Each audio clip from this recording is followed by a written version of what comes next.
मो ज्ञानेन्द्रनाथ आचार्य रंभादेपुर जगतसिंहपुर आज आपण मानक भेटी देउची आउ एक गीति कविता जार शीर्षक धर्म और विज्ञान। तेबे आसंतु शुणिबा ई गीति कविताटी को।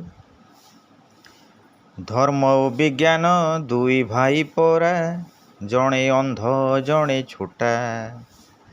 धर्म को छाड़िले विज्ञान रहे ना, विज्ञान को छाड़ी धर्मटा।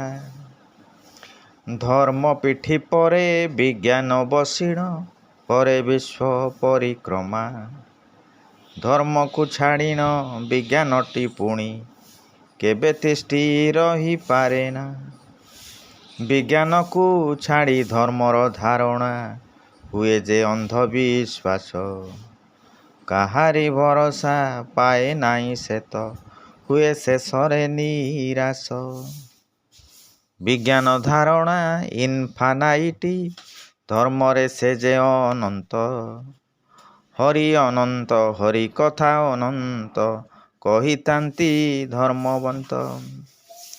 असीम संख्याटी विज्ञान रे पुणी, करे सभिंकु चकित। अभिजान तार असीम आड़कू, एकथाटी अटे सत।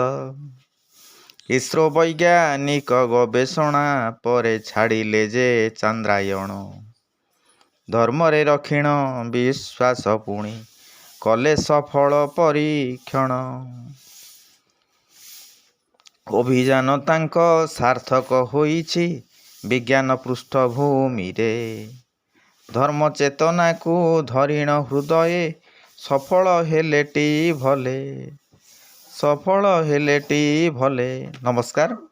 कविताटी किपरि लागिला बहु संख्यार मतामत देवे।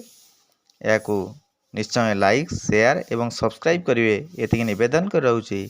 जय जगन्नाथ।